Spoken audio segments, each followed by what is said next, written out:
Good evening, ladies and gentlemen. Welcome to the council meeting of the Havre Mayor and City Council. The date is September 3rd, 2024. The time is now 7 o'clock p.m. I'll now call the roll. Council President Ringsager. Here. Councilmember Robertson. Here. Councilmember Jones. Here. Councilmember Boyer. Here. Councilmember Shenagas. Here.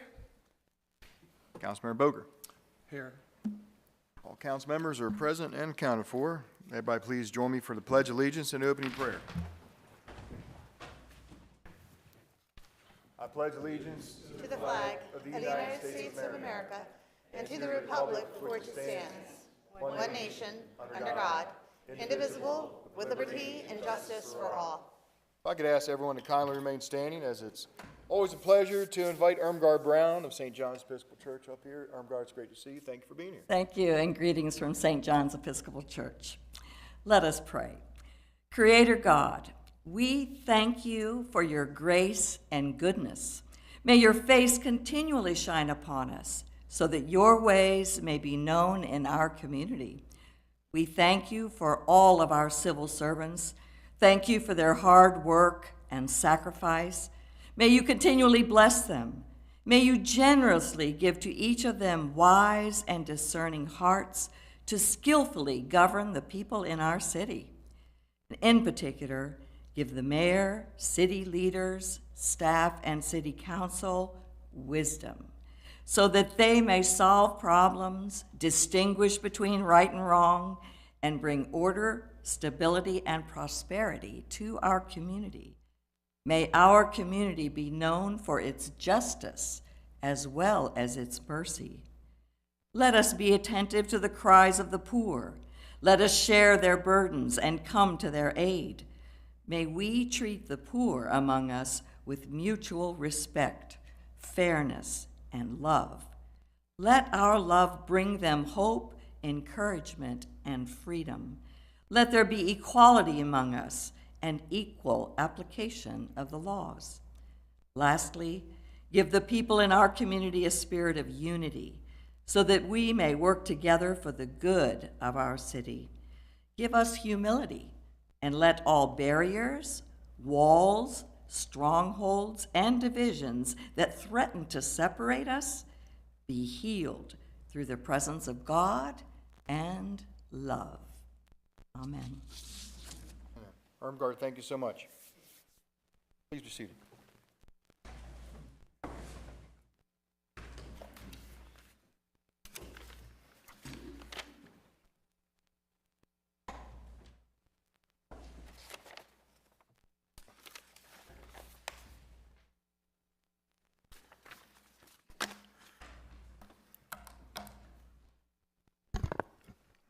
Okay, we're going to go to item number 5, approval of the minutes from the August 19, 2024 council meeting.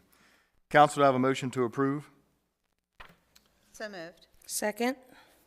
I have a motion by Councilmember Boyer and seconded by Councilmember Shenagas. Questions or comments? All those in favor say aye. Aye. All opposed say nay. The City Council meeting minutes of August 19, 2024 are approved 6-0 in the affirmative. We're going to go to item 6, comments from citizens. This is the part of the meeting. If you're here to talk on a topic that is on the city agenda, now is the time to do so. Also, if you wish to speak of any other city business matter that is not on the agenda, now is also time to do so. Normally, what I will do is if anyone filled out a form ahead of time, I will call on those citizens first. When I'm done with the forms, I will then open the floor to any citizen who wishes to raise their hand, be recognized, and can address the council. So I do have a number of forms here. So let me try to put them together by topic, if I'm able to.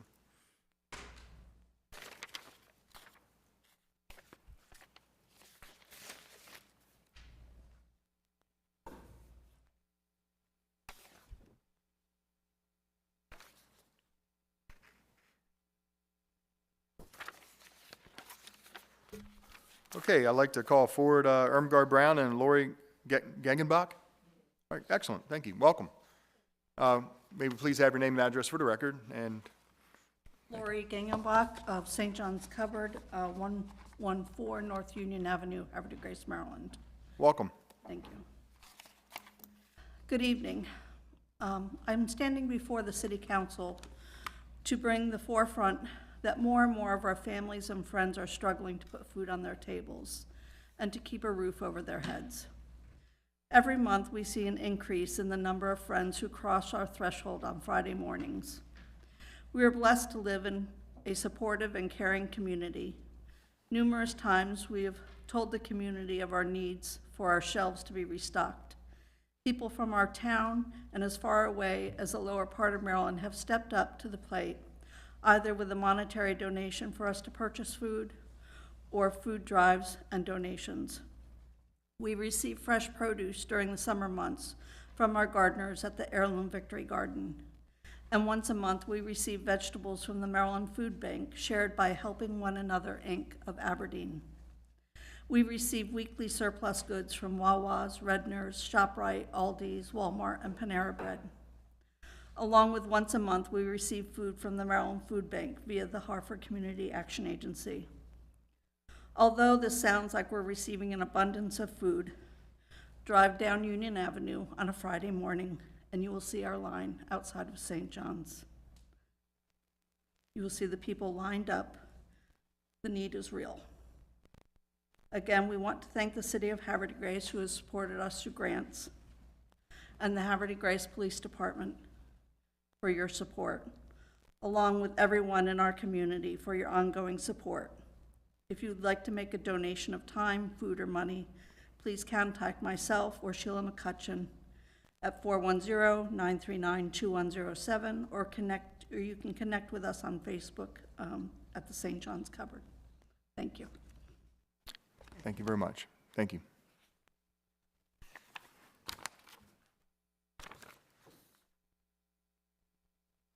I'd like to call forward Mr. Charlie Heiner.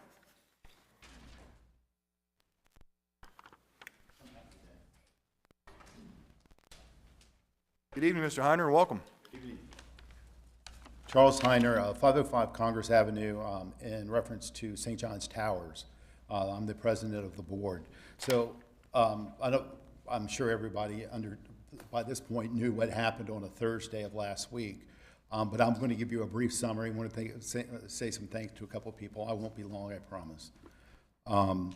So about Thursday the 29th, about 2:10, we had we had a sprinkler contractor in the building. The building was built in 1968.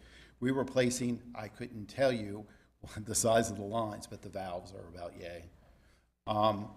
Everything was powered down. They went to power it back up, and the top, and the risers on 4 ends filled back up with water.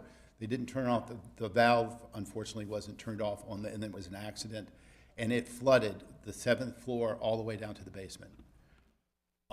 Unfortunately, the elevators were in the location of that. That was the biggest primary. The water wasn't as bad as anticipated because they got it off very quickly.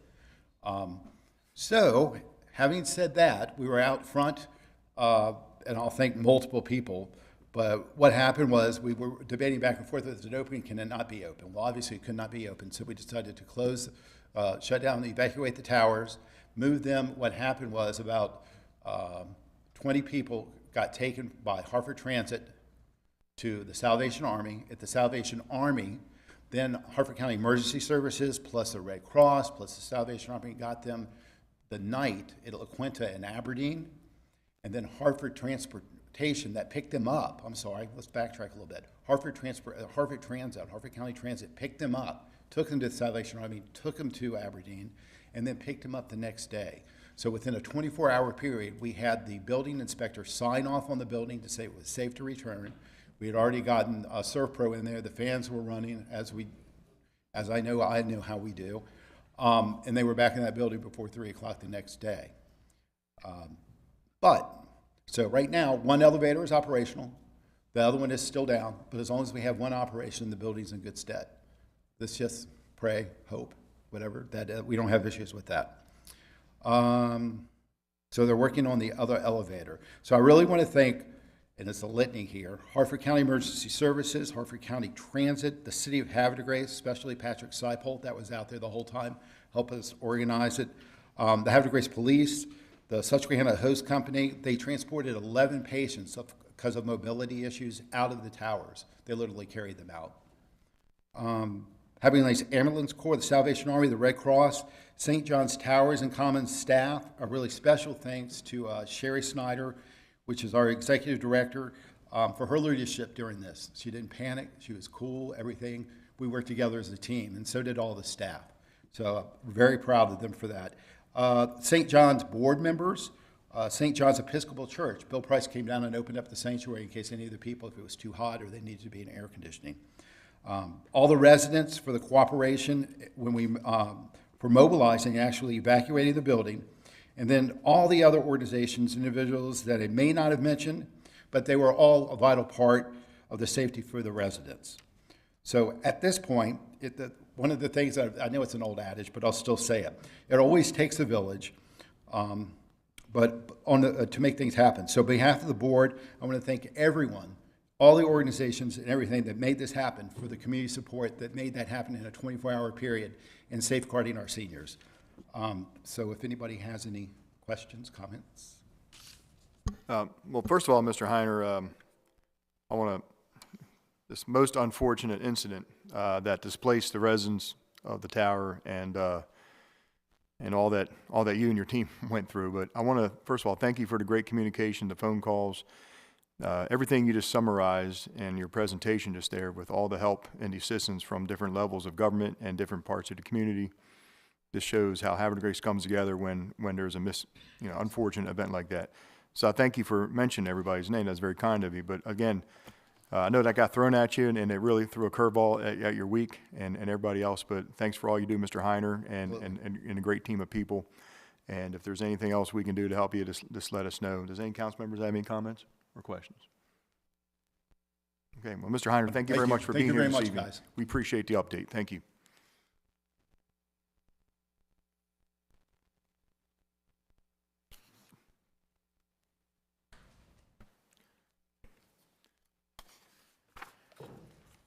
I'd like to call forward Brenda Olachuk. Did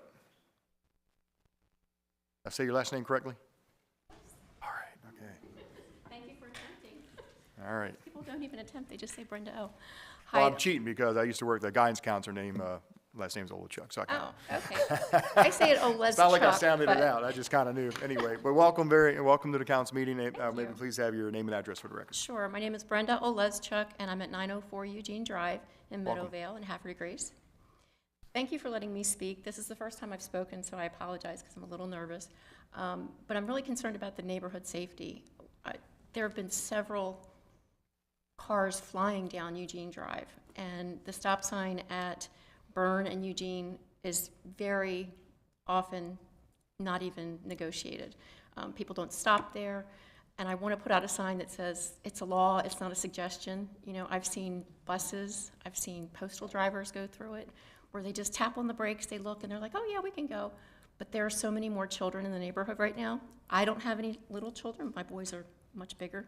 They're adults now. But there are so many new children that are growing into the neighborhood, and they ride their bikes, and their parents aren't out there with them. I live on the corner of Drew and Eugene, and also near the intersection of Byrne. And I've just seen so many near misses with the kids, and it's scary, and I don't know what to do. So I didn't know where to reach out to, so I thought I would come to the city council meeting, listen, and maybe put that out there, because I don't feel that a stop sign is enough. Maybe there's speed bumps or something else that we can have. I was very encouraged last week that there were 2 Harford County Sheriff's deputies that were out, and they had their speed gun out, and it was on 155, and that's another whole big thing, which luckily there aren't many children, I don't think, that live on 155, but the speed limits are just crazy. It's gotten so out of hand, and the not stopping. So I didn't know where to reach out to, and I didn't know what the resources were, so I thought I would start here. Thank you. Well, it's a good place to start, city council meeting.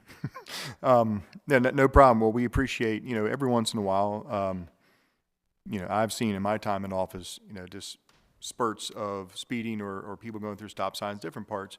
And I know that Chief Crass has taken note, and we'll see what we can do and send some patrol cars up there, especially this time of year that now the kids are back in school, of course. You know, now they're walking to a bus stop and from the bus stop, and it's all of Havre de Grace that needs to be a little more aware and more acute to it. But we appreciate your neck of the woods, coming down representing the Hill people there, and Is that what we're called, the Hill people? no, I call myself. I live in Grace Harvest. They Okay. call me the Hill people, but I've only lived there for 3 years, so I bought my house 3 years ago, and I love it. But there have been so many kids that have been in that Sure, neighborhood. yeah. And they always come across the street. They don't look. You know, they're 5 to 8 years old. They're not course. looking. And it's scary. You know, we understand. But again, we thank you for coming out here. And if 2-3 months from now you feel like it's still the same, please either come to a council meeting or just reach out to my office or Chief Crass. Sorry, Chief Crass. Did I call you Captain earlier? Okay, Chief Crass. thank you so much. Chief Crass. Thank you very much. Have a good day. Thank you.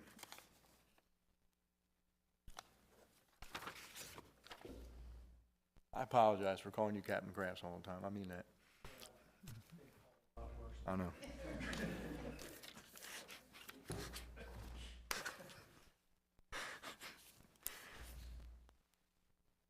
I call for Mr. Kirk Smith.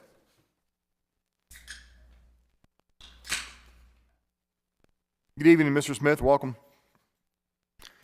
Thank you, Mayor. Kirk Smith at Seago Street, Havre de Grace, Maryland, 21078.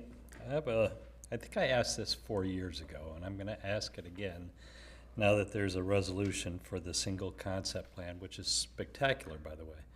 I like the fact that the park will be moving from a non-central location out to an area so that is accessible. So I have a couple of questions, and the first one will determine the follow-on questions. The first one is this a public park, or will this be a park just for the residents of this single concept plan? It's a public park. Great. Will there be public parking spots at the public park? I believe there will be some, yes. I did not see any on the new exhibit, and it's along Bully Rock Parkway, and it's highly discouraged to park there. Yeah. I haven't fully reviewed the plan. That's actually what It's I'm not hoping to in see the, later I'm this just evening. saying, we just drove 15 hours, and I'm a little tired, but I did take the time to read the agenda, and this is still a concern to me because there really wasn't any in the previous approved plan. And I think I mentioned that 4 years ago, and you guys, yeah. So I still don't have an answer, but I would encourage that after you take a look at this really hard, that maybe some spots be set alongside this 5 acres. That's a heavily wooded lot.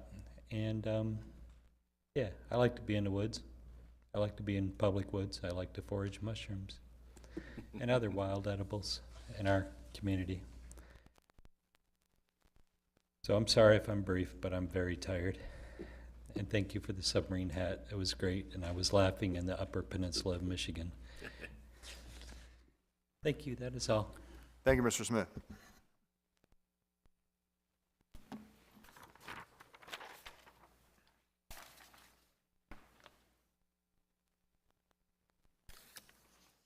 I'd like to call forward Mr. Peter Ainello.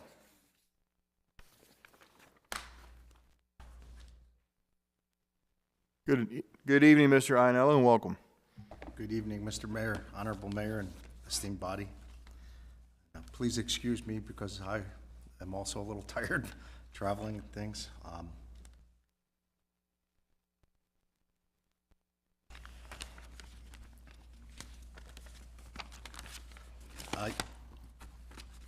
Yesterday, I returned from the Labor Day weekend and opened my mailbox, and there was a letter dated August 29th that advised me of this meeting. And I have not had any time to go over any of these matters with my counsel.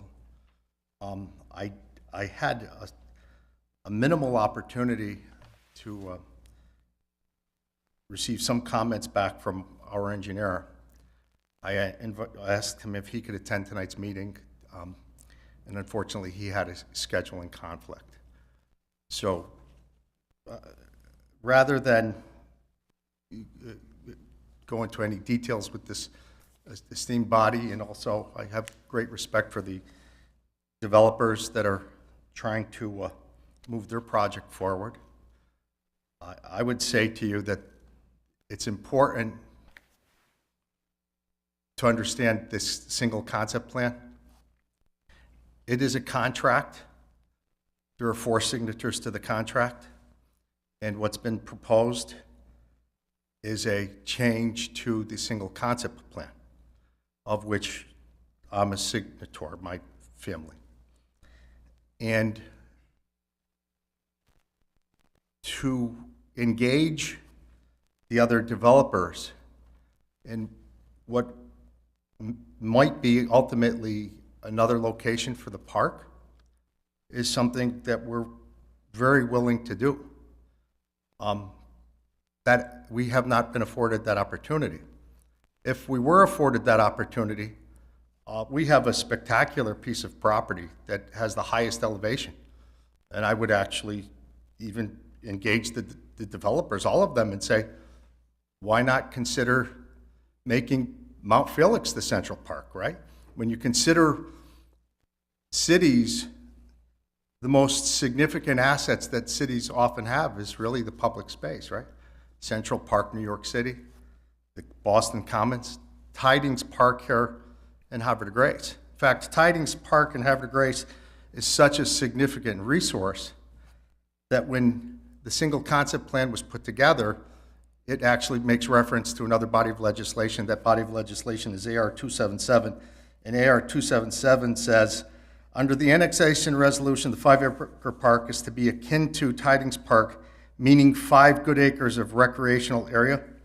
The revised plan shows the park on slopes with over 40 feet of grade, which is not akin to Tidings Park.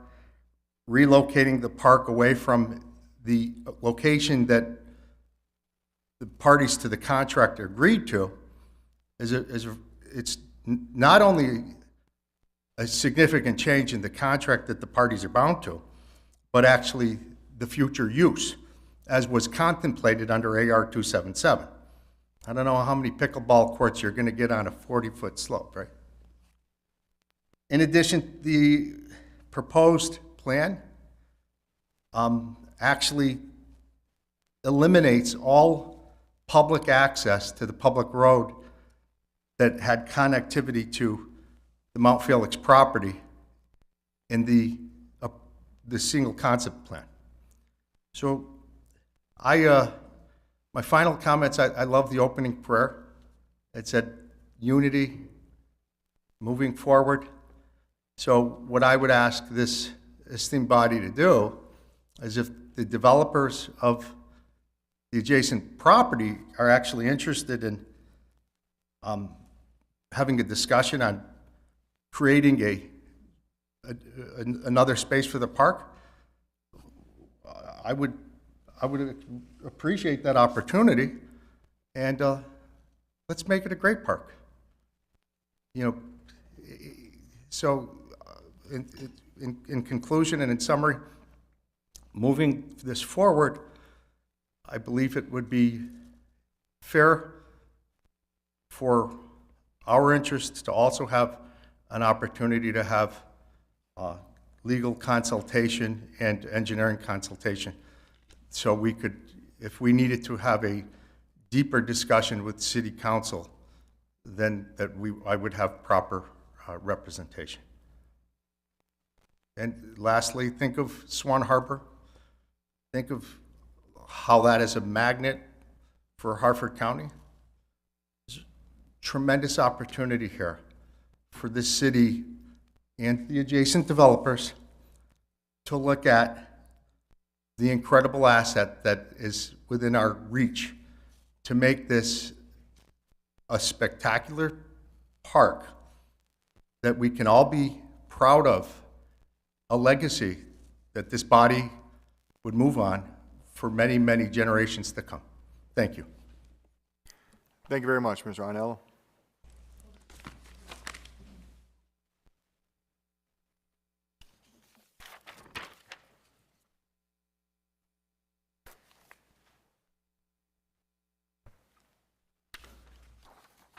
I'd like to call forward Mr. Chip Place.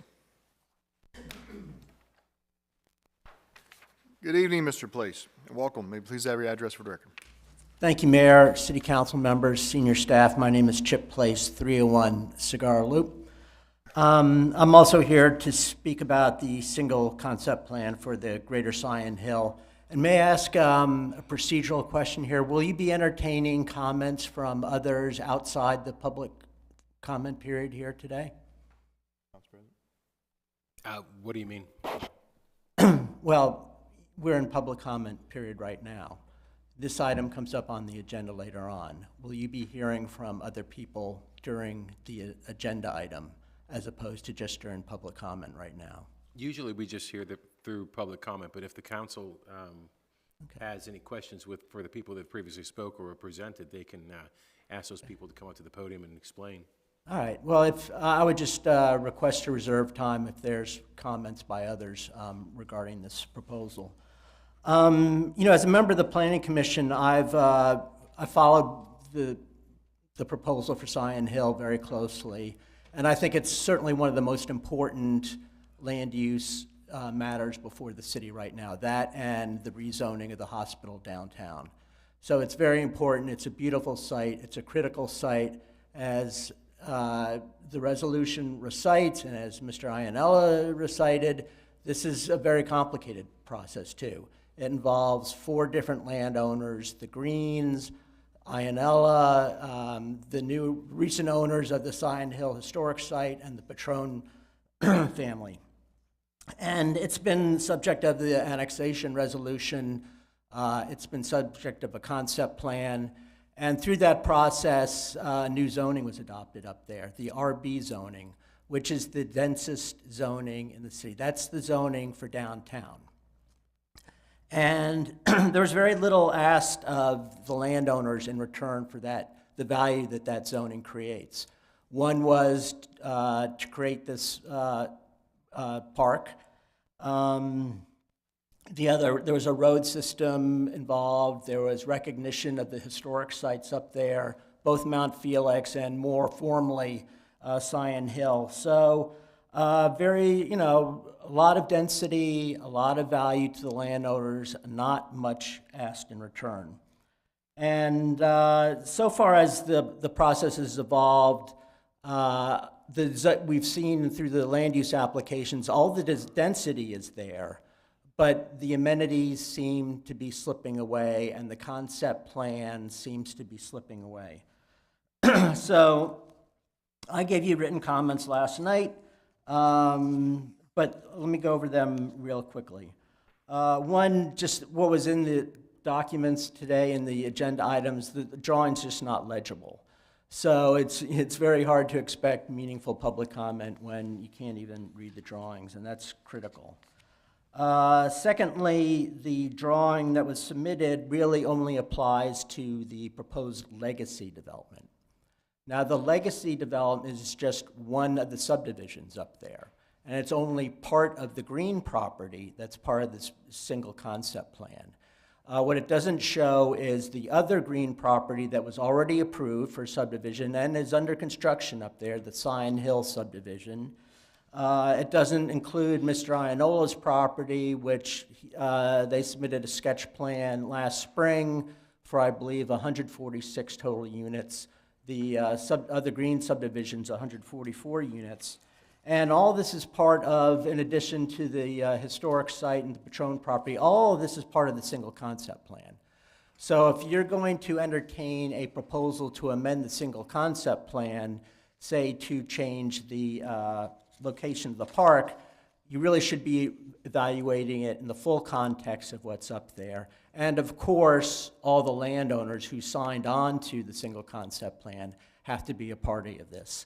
And I was sorry to hear that Mr. Iannella only received a notice dated August 29th of this proposed change, and obviously he hadn't been consulted on this, so that really isn't right. And this is especially important because the park location as it presently exists in the concept plan is very centrally located and easily accessible by all the development parcels. Third, more than just the proposed park location has changed in these development proposals. There was a road network that was identified that had, if you look at the little diagram in your packet, there was a collector road C that went through the legacy site. That was to have no houses on it, and feeder roads feeding off of that. That has largely disappeared, and now collector road C has houses, fronting it, dozens and dozens of houses fronting it. As we reviewed with the Ionella property when they became before the Planning Commission, the access to that property has changed. That was supposed to go either out to 155 or to this new collector road. Now, as proposed, it goes out to the new subdivision and out to Bully Rock Parkway and or out through Scenic Manor. So that's a significant change too. One of the few things that was called for in the concept plan was the Susquehanna Heritage Trail to go through this property. And that was to follow this collector road C, which was not to have any houses on it. And from what I can tell from the sketch, it now follows basically subdivision roads, again with dozens of curb cuts for driveways, which really negates the value of this as a trail system. And even smaller things like there's an existing vegetative buffer along Bully Rock Parkway, nicely screens the property right now. That's shown as a reforestation area, I think. So it kind of defeats the purpose of the existing vegetative buffer. So a lot has changed, and if you're going to look at one thing, you've got to look at everything again in context, not only all the properties, but all the land uses that were part of this proposal. Fourth, the single concept plan, the 5-acre site is, there's a 25% open space set aside in the resolution. That includes the 50-acre conservation easement that the whole city benefits from. That preserves that beautiful view as you go down the city. But that doesn't really contribute a whole lot to a future development there. It doesn't allow public access. Most of the properties up there won't be able to even see that property. So it has very little value to a future development and future residents as parkland. And even when you go back and you look at what the county standards are for parkland, it calls for, within the development area, it calls for 30 acres of park for every 1,000 people within a half-mile walkable distance. And so this park really doesn't, the 5 acres, even, including the way the county figures parkland, it still doesn't really measure up. The 5 acres plus the conservation easement plus whatever leftover spaces are there really doesn't seem to add up, and the planning department should evaluate that further. And then the wooded area that's proposed for the new park site is a very sensitive area.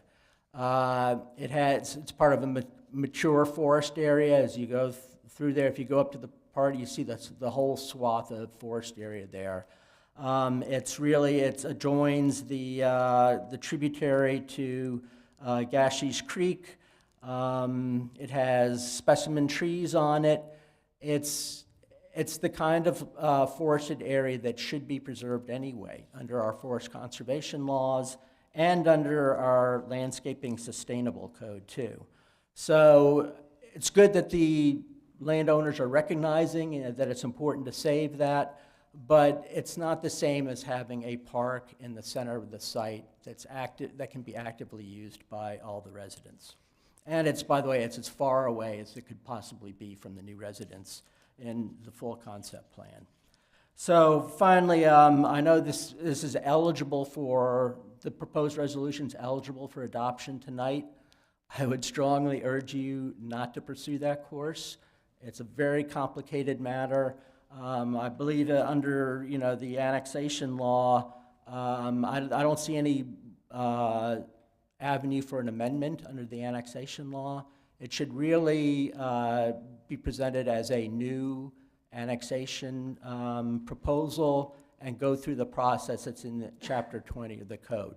But at any rate, it should, just as a matter of practicality and public participation, this is the kind of thing that we should have a planning department report on. I notice our planning director's not even here tonight. I think he's on vacation.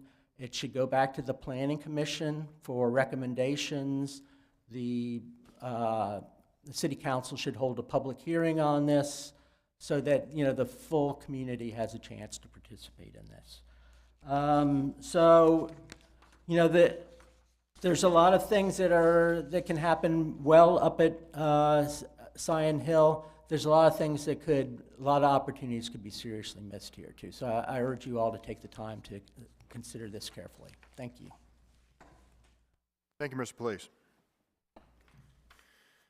Okay, that concludes the pre-filled out forms that I have for speakers. I will now open the floor at large. If anybody wishes to address the council, please raise your hand and be recognized.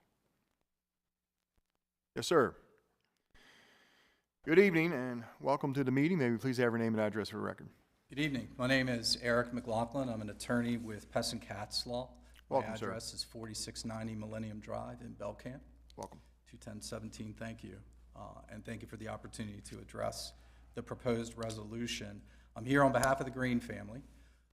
It's not the first time that I've assisted them to address the topic that's being raised to you, which is really much simpler than it could appear if one were to look at the entire annexation resolution and think that that is the purpose of this resolution. It could appear much more complex if one were looking at the entire proposed site plan or preliminary plan that's being presented to the city and think that that is the reason why this is in front of you this evening. It's really much simpler than that. So I want to drop back from that for a second because, you know, it's been suggested to you that if you look at one thing, you have to look at everything all over again, or the planning department should look at everything further if the park location is located as proposed. And again, it's far less complicated than that. If we just look at the language of the single concept plan that was passed by this body, it was legislative. It was on the heels of the annexation resolution. It adopts the language of the annexation resolution, and it has specific conditions. The only reason this has become of crucial importance to my client is because of two of those conditions. One of those conditions, number 5, on the property, there shall be dedicated to the city a public park 5 acres in size, exclusive of any area used for parking or stormwater management. That's the extent of the condition. There's another condition, number 9. Any site plan submitted, which is what my client did, any site plan submitted by any owner must be, quote unquote, consistent with the approved concept plan, meaning the single concept plan. So the first legal test that you're given is what you're being asked to look at consistent with the single concept plan? The location of this park, is it consistent with the single concept plan? But then you're given additional guidance. And here is what tells you not just what the standard is, but what the procedure is. It says any substantive change, and this is in the long paragraph that's in the block below those 13 conditions. Any substantive changes to the single concept plan that are determined to be material by the city staff in consultation with the mayor and city council will require approval by the mayor and city council. So it says we have to start with the planning staff first. We did that. Got a note that said, we've determined that this is material because that's the standard that was given. So because it's material, procedurally, it comes to you to decide, is that material change that's now before you, quote unquote, condition 9, consistent with the single concept plan itself? So the Green family submitted a proposed site plan that shows a park 5 acres in size. What it shows is therefore consistent with the single concept plan. The department's observation is simply that the park that the Greens have on the proposed site plan is not physically located in the precise location that it was conceptually depicted in the single concept plan. That itself was not a preliminary plan, it's not a site plan. It was conceptual. It was a planning tool for each of these property owners to come together and to demonstrate to you, under your authority, do we have the ability, by agreement, to conceive of how these areas could be developed consistent with rules that you might put in place and consistent with the rules that already exist for the approval of site plans and preliminary plans. What it did not do is pin the park to a specific site. It is not a contract. It's an agreement to concepts and legislation to acknowledge that agreement from others on how the Green family wishes to use the Green family property. There's no legal requirement that the Green family seek the approval of other property owners, only the approval of this body, the mayor and the city council and your planning department. That's what they're doing. The single concept plan to which all of the property owners agreed, the park was shown as being 100% on the Green property. It still is. It was shown as being 5 acres or more in size. It still is. It was shown as being part of the required open space calculation. It still is. None of those things has changed. What's different is, I'll use the word location, but the argument is there's never been a location. There's been a concept for a location. What's truly different is, for the first time, and this makes all of us a little nervous, right? For the first time, somebody is submitting a plan that shows that park on it. And we're not asking that any other aspect of that plan or of anybody else's plan that has been submitted consistent with the single concept plan be reviewed.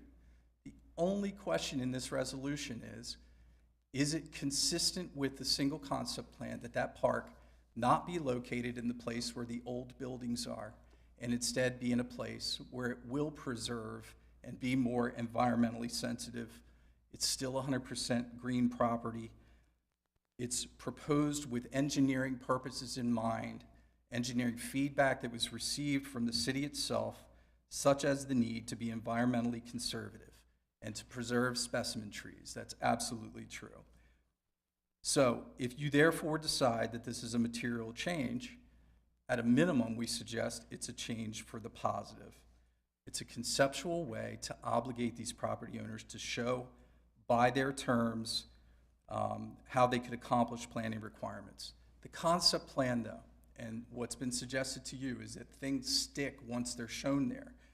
On its own language, it says, and this is also in one of the blocks, it involves no specific dedication of spaces. It says that. It says, I do not promise you where the roads will be. I do not promise you where the utilities will be. Those are for future planning. What we're asking for is the opportunity for future planning. We have a plan that's been submitted to your planning department, and they're saying, full stop.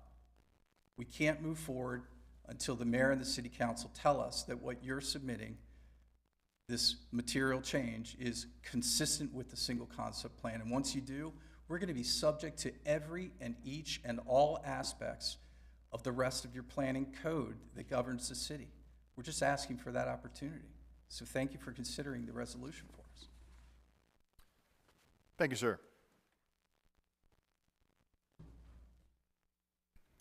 Who else would like to address the council? Yes, ma'am. Good evening and welcome. May we please have your name and address? Good evening, Council, Mayor. My name is Carrie Parson at Seago Street, Havre, Grace, Maryland. Welcome. Sir, for speaking up, I had to go back and remind myself of some of the things that you had said. And I have a couple of concerns. Looking at the previous concept plan, looking at the current drawings, which are very difficult even on a large computer, trying to blow it up and then trying to see the others. I believe that this change could potentially, looking at the houses and counting them out as best as I could, now put us at or above capacity for our school system. Looking down the path, if we were then to put in all the other pieces, parts, puts us well above all of our combined schools, elementary through the new high school. So there is that. Looking at the concept proposed drawing, I am concerned, since we have such a problem in other areas, other significant subdivisions, there's no additional parking. We already have a parking problem up the hill in multiple locations where we are having to put up signs. You can't park on one side, start using your driveway, start using your garage. There's nowhere to overflow parking when people start getting older and the kids grow up, and now you're at 4 or 5 cars per house. Where are you going to expand to? Right now, you're anticipating 1 or 2 cars, 2 or 3 maybe. People turn garages on into other additional homes. And if we have a park, where are people going to park at? If we're going to have a trail, how are we going to get there? But my biggest concern is, as we start fitting these pieces together and then looking at this one, I believe we had the information from the director of planning a couple of months ago, how close we are at capacity for our schools right here. Is this going to put us above? It quite possibly could be. So I think we should probably also look at that portion of the changes along the way. If they're changing roads and adding houses, how many other children are going to be now going into a school district that's overcrowded? That's all I have, sir. Thank you. Thank you, Ms. Parsons. Who else in the audience wishes to address the council this evening? Any comments from the council members? Okay. Without any further comments from the public, we will now move to item 7,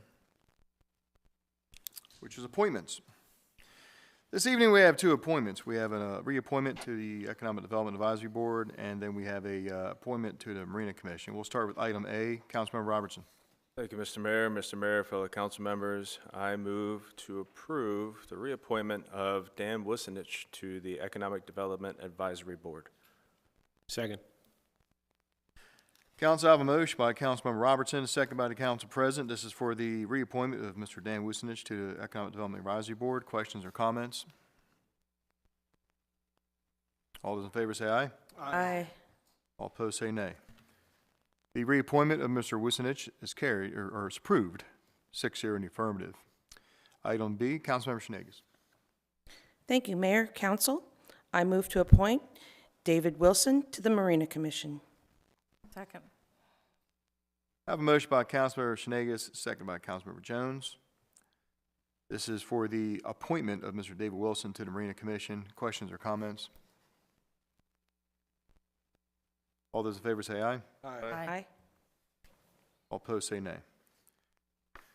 Mr. David Wilson is appointed to the Marina Commission by a vote of 6-0 in the affirmative. Item 8, recognitions. That we have no recognitions this evening. It takes us to item number 9, proclamations. And I bet most people didn't know this, but a good part of September is going to be dedicated to Arts Across Hartford. And this evening, to receive that proclamation is going to be Miss Rebecca Jessup. And what I'd like to do is read the proclamation into the record first, and then Miss Jessup, if you and your colleague can come down in a minute, and I'll present this to you. City of Havre de Grace, Maryland, proclamation, Arts Across Hartford. Whereas the City of Havre de Grace is home to a state-designated arts and entertainment district, whose mission is to promote and enhance arts and entertainment, offering opportunities to create a unique and vibrant community where people and businesses want to live, work, and play. Whereas Arts Across Hartford, in partnership with Visit Hartford, will promote arts events and show support for local artists and arts organizations. Whereas Arts Across Hartford will provide opportunities for tourism and give our residents occasions to experience a wide range of arts and programming. Whereas Arts Across Hartford will create an opportunity for advancement of the arts across disciplines and across all geographic areas of Hartford County. Now therefore, the Havre de Grace City Council hereby proclaims September 13th through September 30th, as Arts Across Harvard to highlight our community's commitment to the arts and our partnership with arts organizations across Harford County. Signed by the members of the council and myself, and attested by Mr. Adam Brzezinski, right? Okay. So thank you, everybody, for allowing me to read that into the record. The city of Havre de Grace is very entwined with and honored with our arts and entertainment designation by the state. We are honored to have so many art entities, Arts Collective, Arts Commission. I mean, we can just keep them a Public Arts Committee. You know, we have, 3 performing art venues in the city. So again, we're very happy to proclaim September 13th to 30th Arts Across Harvard. Ms. Jessup and colleague, may you please come down and receive this. Join me since you're on the Arts Commission.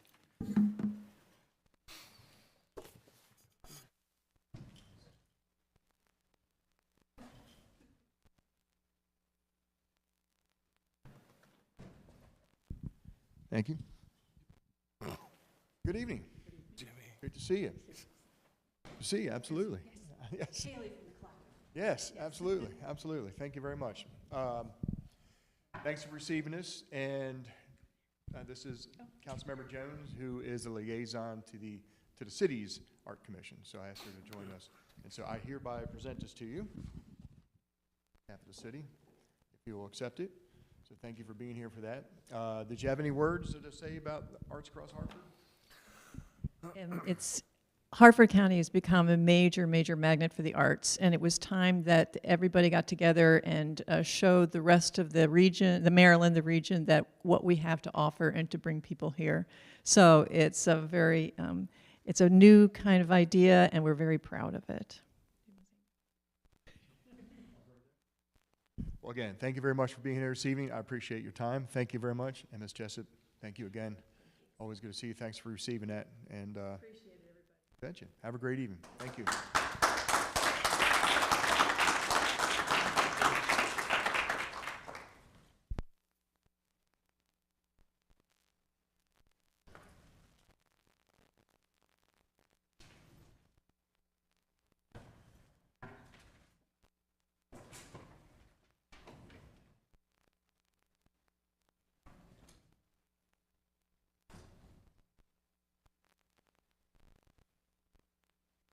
Okay, we will move on to item 10 this evening, presentations. We have no presentations this evening. That takes us to item 11, resolutions. We have 2 resolutions on the agenda. First resolution will be counter resolution, dealing with the single concept plan, and I'll hand that introduction off to Councilmember Vegas, the chair. Thank you, Mayor, Council. I move to introduce calendar resolution concerning approving an amendment to the single concept plan. Second.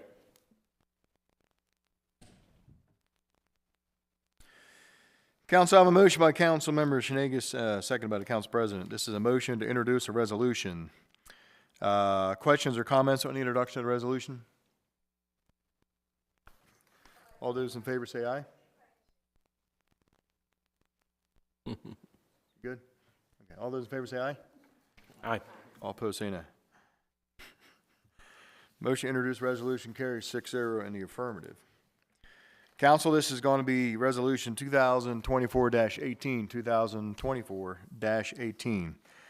A resolution by the Mayor and City Council of Havre de Grace, Maryland, pursuant to Article 11E of the Maryland Constitution, the local government article of the annotated Code of Maryland, and City Charter Sections 33 and 34, amend the single concept plan adopted on November 16th, 2020 by Resolution 2020-16. Pursuant to Annex Resolutions 277, as amended. Council, do I have a motion to adopt Calendar Resolution 2024-18? So moved. Second. A motion by the Council President, seconded by Councilmember Boyer. Questions or comments? Mr. Mayor, Councilmember Robertson. I feel I need a little more time to digest this one. I wish that the Director of Planning was here this evening to maybe answer some questions. I move to table this for review by the Planning Committee and possibly Planning Commission. Second. Council, I have a motion proposed by Councilmember Robertson, seconded by Councilmember Shenegis. This is a motion to table. There's no discussion on our table motion, just a vote. All those in favor say aye. Aye. All opposed, say nay. Motion to table calendar resolution 2024-18 is approved 6-0 in the affirmative. Okay, thank you.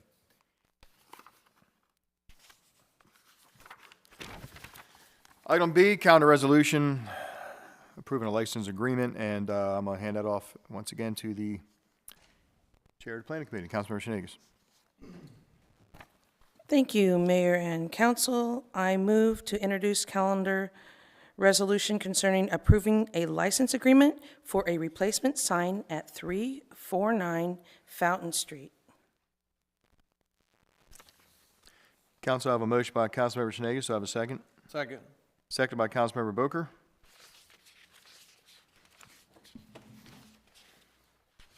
This is a motion to introduce a resolution. We have a motion and a second. Any questions or comments on the introduction? All those in favor say aye. Aye. All opposed say nay. Motion to introduce a resolution carries 6-0 in the affirmative. Council, this will be calendar resolution 2024-19, 2024-19. Resolution by the Mayor and City Council of Havre de Grace, Maryland, pursuant to the local government article of the annotated Code of Maryland and sections 33 and 34 of the city charter for approval of a license agreement to replace the sign at 349 Fountain Street right away. Council, do I have a motion to adopt resolution 2024-19? So moved. Second. A motion by Councilmember Boyer, seconded by Councilmember Jones. Questions or comments? Councilmember Shenegis. The purpose of this license agreement is to place a sign in the city's right-of-way for a child care center entitled Angels of Mine. Thank you very much, Councilmember Shenegis. Councilmember Boyer? Just want to put clarification there too. It's not actually, it's the replacement of an existing sign that's there that's been hollowed out. So it's just to be able to put it, it's not new, it's just a. Well, they're putting a replacement, a new sign. It's not, you're right, there was a sign there before, but they're putting in a new sign to replace the one that deteriorated. So thank you for the clarification. Thank you. All right, thank you very much. Any other questions or comments? Okay, council, we're going to do a roll call vote on calendar resolution 2024-19. Councilmember Shenegis. Yes. Councilmember Boker. Yes. Council President. Yes. Councilmember Robertson. Yes. Councilmember Jones. Yes. Councilmember Boyer. Yes. By roll call vote of 6-0 in the affirmative, City Council Calendar Resolution 2024-19 is approved by council. Thank you. We're going to go to item 12. We have 3 ordinances on the docket. The first ordinance is going to be a second reader, and we're going to hand that off to Councilmember Boker. Thank you, Mayor Martin. So under the second reading, this ordinance, the amendment for ordinance 1160 concerning chapter 198 of water and sewer. Second. Council, I have a motion by Councilmember Boker, and it's seconded by the council president. This is a motion to introduce ordinance 1160 on second reading. Questions or comments on the introduction?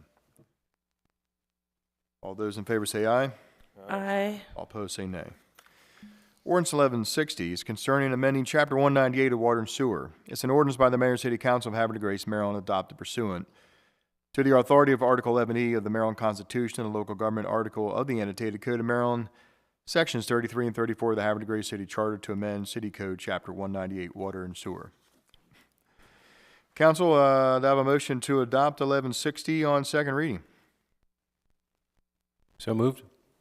Second? I have a motion by the council president and seconded by Councilmember Shenagis. Questions or comments? Councilmember Berger.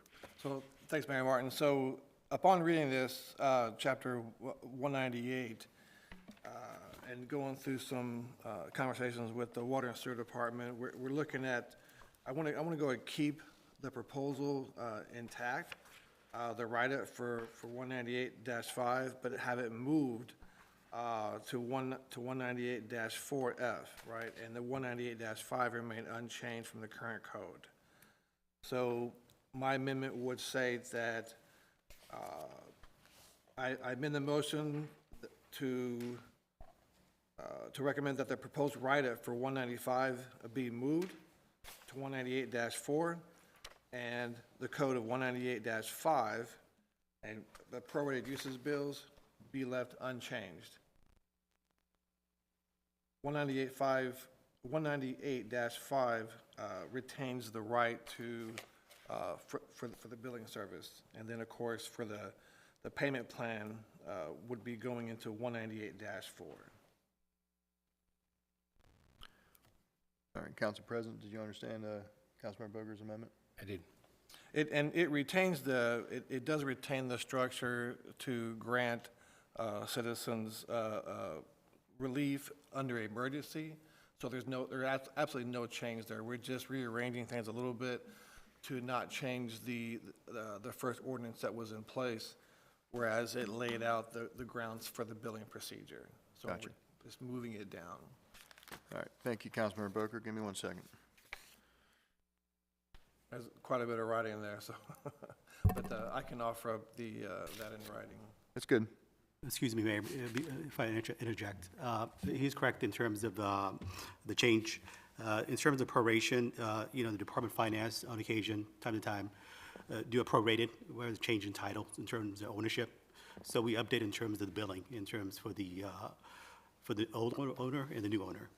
So that'll keep that particular paragraph in place. But in terms of clerical error change, in the first one, I think it says 194-4F. It should say, which the council member noted, should say 198-4F. So it would stay within the 198-4 section. This is all contained in the memorandum from George, correct? Yes. Right. Yes, it is. Yeah. We'll just have to note the one change that Abdul just explained. It's Perfect. Okay. So it should say 198-4F as opposed to 198-4, 194. okay. It does right there. All right. Well, what I'm going to do is I'm going to go ahead and put that in a form of amendment, and people can ask questions if they choose so after. Okay. So I have an amendment by Councilmember Boker. Do I have a second for that amendment? Second. Seconded by the council president. Now I'll open up for if anybody has any questions about Councilmember Boker's amendment. Councilmember Boyer. So just to clarify, it's just taking the verbiage from 198-5 and moving it up a section and keeping the current version text that we don't see here that exists in section 198-5 the same.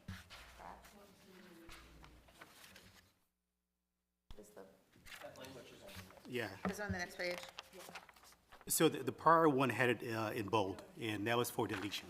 We don't want it to be deleted. Oh, you guys We did want to that include again, it. okay. Yeah. No, and your point is taken. It's a little bit confusing when you look at it first, but it just doesn't want to strip the city's authority for the billing and the prorated cycle. We just want to add to it. Okay. Thank you. You're very welcome. Other questions or comments? Okay, this is for Councilmember Boger's amendment. We have an amendment by Councilmember Boger, second by the council president. All those in favor say aye. Aye. All opposed say nay. Okay, Councilmember Boger's amendment carries 6-0 in the affirmative. That puts us back under the question for ordinance 1160 on second reading. Any other further questions or comments on the amendment or on the ordinance? Okay, if there's no further questions or comments, we're going to do a roll call vote. Councilmember Boyer? Yes. Councilmember Shenegis? Yes. Councilmember Boker? Yes. Council President? Yes. Councilmember Robertson? Yes. Councilmember Jones? Yes. By a roll call vote of 6-0 in the affirmative, ordinance 1160 concerning amending Chapter 198 Water and Sewer is adopted and approved by council on second reading. Item B, Councilmember Robertson. Thank you, Mr. Mayor. Mr. Mayor, fellow council members, I move to introduce on first reading Budget Amendment 2025-01. Second. Council, I have a motion by Councilmember Robertson, seconded by Councilmember Jones. This is a motion to introduce a budget amendment ordinance. Questions or comments on the introduction? All those in favor say aye. Aye. All opposed say nay. Motion to introduce an ordinance carries 6-0 in the affirmative. Council, this is going to be ordinance 1161. An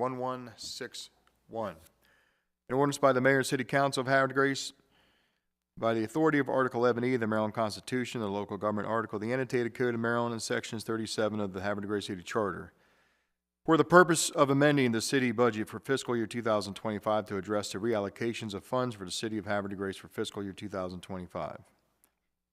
Council, to have a motion to adopt ordinance 1161 on first reading. So moved. Rock, paper, scissors. Rock, paper, scissors. Who won the rock, paper, scissors? He can. Okay, all right. I have a motion by I'll be the second. Councilmember Boker, Age before beauty. seconded by the mayor. No, I'm kidding.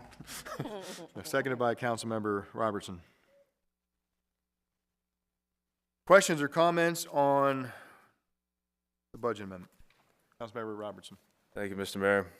Just for the edification of the audience, both here and at home, this is basically something that happens every year. Projects don't get completed in the prior year, even if they were anticipated on it, because the budget process typically takes place from like February through May. So it's hard to tell what will be done by the end of June. But this is reappropriating those funds for the projects that did not get completed in the prior year that are still going on in the current year. I do have one question, though.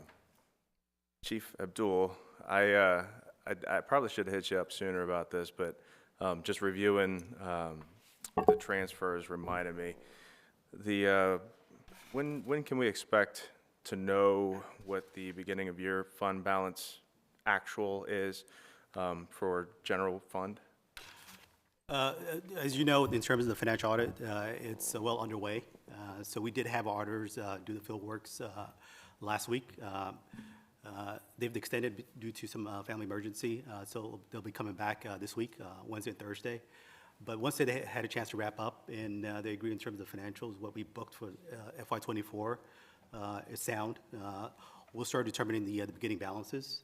We've done already, but there's a continual process we do every a couple weeks where we update the beginning balances.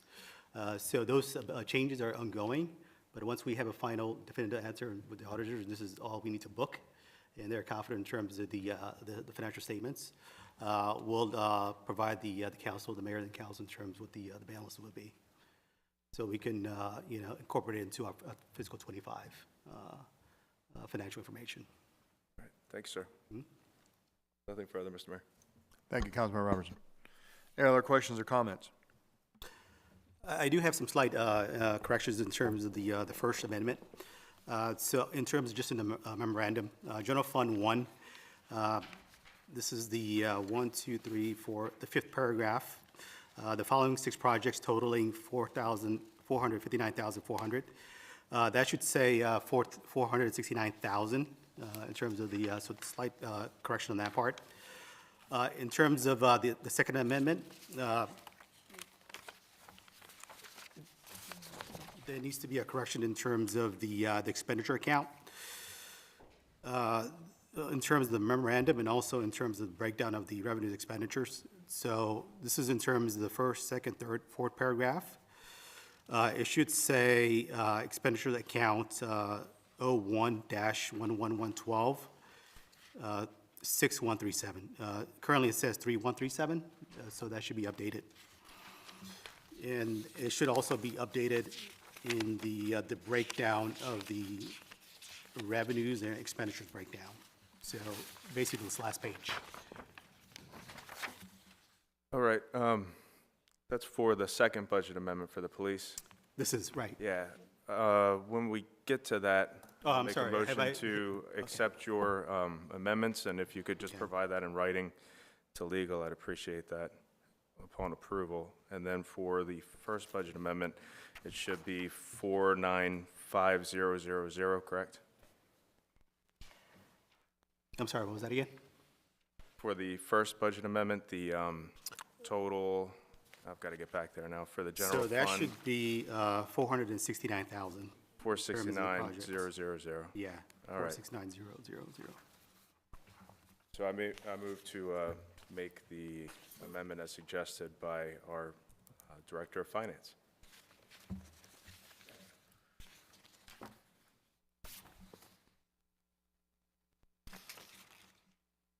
So that's page 3 of the first budget amendment that we're doing this evening. And that's under General Fund 1, second paragraph, the following 6 projects totaling, and it should read 459000, correct? It should be 469-000. Gotcha. 469-000.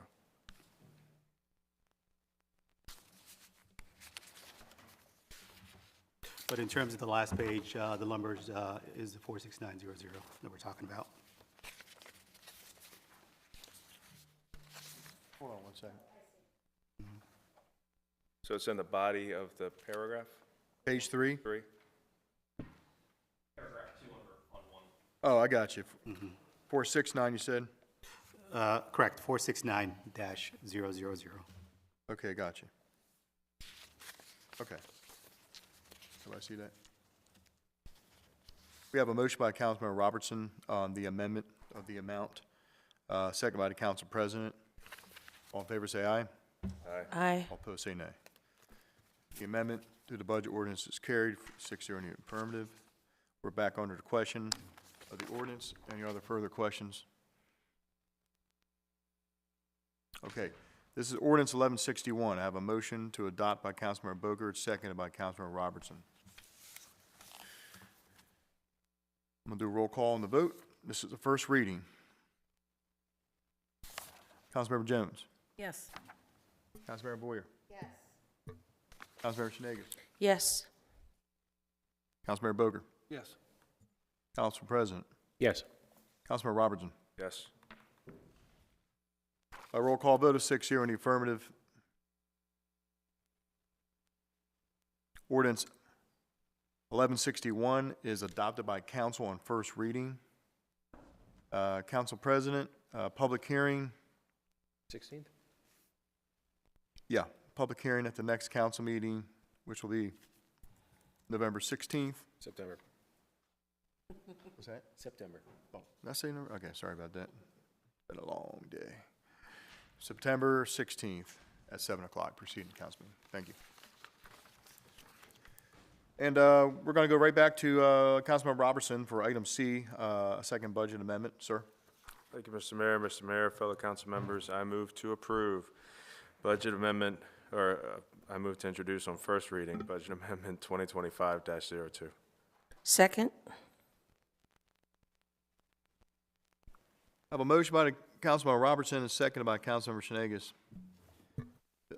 to introduce a a budget ordinance amendment. Questions or comments on the introduction?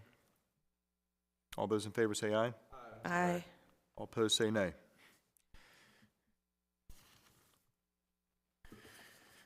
Motion to introduce a budget amendment ordinance carries 6-0 in the affirmative. This will be known as Budget Amendment 1162, an ordinance by the Mayor and City Council of Havre and Grace by the authority of Article 11E of the Maryland Constitution, the local government article of the annotated Code of Maryland, and Sections 37 of the Havre and Grace City Charter, for the purpose of amending the city budget for fiscal year 2025 to address the reallocations of funds for the city of Havre de Grace for fiscal year 2025. Council, I have a motion to adopt ordinance 1162 on first reading. So moved. Second.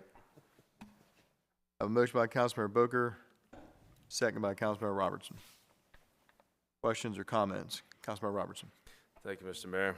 Well, I think the viewing audience will be pleased to know that our new chief has been hard at work finding funds wherever he can. And he found himself a couple grants from the governor's office, and I'll let him talk about that if he like. And reading through the actual grant applications and the use of funds, I think it's completely appropriate where these are going. I think it makes us a more open community and just ensures that our police are being as transparent as possible. Chief? So we received 2 different grants. The applications were filed, and in full transparency, this happened by Chief Walter. Well, just take some credit, man. It's got your name on it. Take credit. She's watching. I know she is. So, the first grant is $18,800, and it was a community grant program fund. We're getting new AEDs, automatic external defibrillators for our officers. Ours are outdated. New first aid trauma kits for our patrolmen, and some lockout kits, so if people get locked out of their vehicles, we can safely, without damaging their vehicle, open it. And then it provides equipment for the kids' safety camp. So first aid kits that the kids will train with so they can learn first aid, and then they get to take that home with them. And then fingerprint kits and some other things that like goggles that teach the kids about the dangers of impairment. So that is where that money would go. The second grant was part of the Police Accountability, Community, and Transparency Grant. And what we're going to receive is $35,000 from that. And our interview room that our detectives typically use, but our patrolmen can use it when they conduct interviews. Those interviews are recorded. It was on a separate system, and it was somewhat difficult for us to obtain that video. This would allow us to go on the same system as our body-worn camera. So Axon is the vendor for that. They would come in, retrofit our interview room, and allow the state's attorney's office and really anybody we wanted to share it with in our law enforcement community, much easier access to those interviews. So, thank you. Thank you, Chief. One more question. Director Abdul, can you please repeat that, that needed change Certainly. for this? So on the memorandum, the 4th paragraph, the second sentence, the use of funds, the expenditure account 01-11112-3137. It should say 01-11112-6137. So that is our expenditure account. We don't have a 3137, so we need to update that one. And also on the last page, the use of funds, that also needs to be corrected. Again, it's the last 4 digits should say 6137. All right, so I make a motion to amend this ordinance at the suggestion of our Director of Finance. Second. Council, I have a motion by Councilmember Robertson, seconded by Councilmember Jones. Any questions or comments on the amendment? The correct numbers? All those in favor say aye. Aye. All opposed say nay. Councilmember Robertson's amendment is approved, 6-0 in the affirmative. We're back under the question for 1162 on first reading. Any further questions or comments, Councilmember Robertson? No, sir. Any further questions or comments from the council? Okay, council, we're going to do a roll call vote. Councilmember Robertson. Yes. Councilmember Jones. Yes. Councilmember Boyer. Yes. Councilmember Janegas. Yes. Councilmember Boger. Yes. Council President. Yes. By roll call vote of 6-0 in the affirmative. City Council Ordinance 1162 is approved and adopted by council on first reading. Council President, would you also like to have the public hearing at the next council meeting? Yes, sir. February 16th? No, I'm kidding. No. March. September 16th. September 16th, the next council meeting will be the public hearing on ordinance 1162, right after public hearing on ordinance 1161. Thank you very much, council.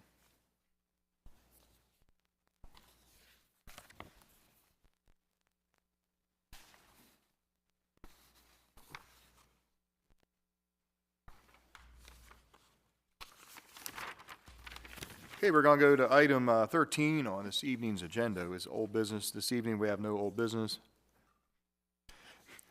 Item 14, new business. We do have a couple special events, and Mr. Brzezinski will read those into the record here. Thank you, Mr. Mayor, members of the City Council. We have two special events for your consideration this evening. The first one being the Havre de Grace Out of the Darkness Walk, which will be on November 2nd from 8 a.m. to 11 a.m. It will start at Tidings Park and end at Tidings Park. After leaving Tidings Park, it will go down Washington Street, make a left on Congress, then make another left on Adams, then make another left on Commerce, and then finish again at Tidings Park. So it's like almost like a square. The fiscal impact is $987.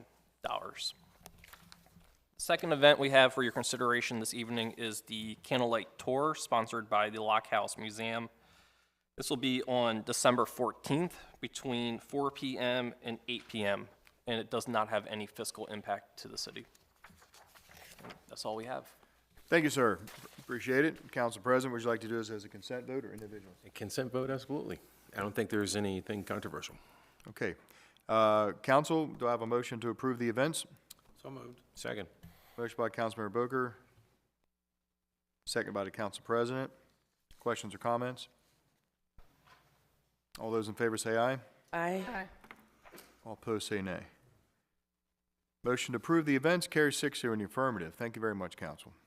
Thank you. And we're going to go to item 15, Director's Reports. And Mr. Brzezinski, I know you have a few comments from Director of Administration. I'll keep this brief. Thank you, Mr. Mayor. I just want to reiterate what Mr. Heiner said and thank all the first responders that responded to the scene at St. John's Towers.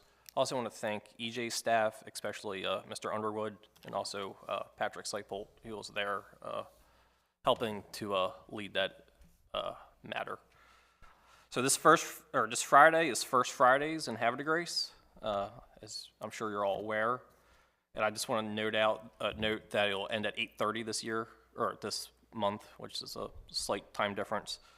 Also on Friday at the Star Center is Tusk, which is the world's #1 Fleetwood Mac tribute band. So if you haven't bought your tickets yet, please do. And finally, I'd like to thank EJ and Nick and Angela for organizing Larry Owens' retirement party on Friday. Larry served the city for over 20 years, and he will be missed. Thank you. All right. Thank you very much. We're going to go to Ms. Johnson, the Director of Economic Development and Tourism. Good evening, Ms. Johnson. Good evening, Mayor, Council, citizens in the audience, and citizens at home. The next Economic Development Advisory Board meeting will be on Wednesday, September 18th, 4:00 p.m. here in Council Chambers. Our guest speaker is Mr. Patrick Seipold, who will give an update on the downtown restoration plan at that time. Tomorrow, I will be attending the Havre County Economic Development Advisory Board meeting at 9 a.m. at it's called the Converge Center now, and it used to be the Heat Center in Aberdeen. The discussion tomorrow, the topic is tourism. As we all know, Havre County Tourism is transitioning to the Havre County Office of Economic Development, and it will no longer be managed by Visit Harvard, the nonprofit. So tomorrow there will be a lively discussion concerning that matter, and I will bring all that information back to the mayor and council. As Adam said, this Friday, September 6th, is First Fridays. We had a slight change to the layout for the footprint of First Fridays this month, due to the lower section of Green Street is under construction for a new stormwater line. So we will be expanding the footprint on Pennington Avenue from Union Avenue to Washington Street. We normally do not go above Lodge Lane, and we haven't had vendors on Pennington Avenue for the last couple of months, but we had to make some slight changes due to our downtown restoration plan, which is coming along swimmingly. Thank you, Chief, for helping us figure out a new pattern without having to move the entire event. The Pride of Baltimore 2 will be here on Thursday. The ship is docking at Hutchins Park from Thursday to Sunday. Visit Hartford was a partner with us in helping bringing the Pride of Baltimore 2 back. There is an expense related with them being here, and we were able to receive some grant funding from that organization. So we're happy to have them, and we would like everyone to visit them.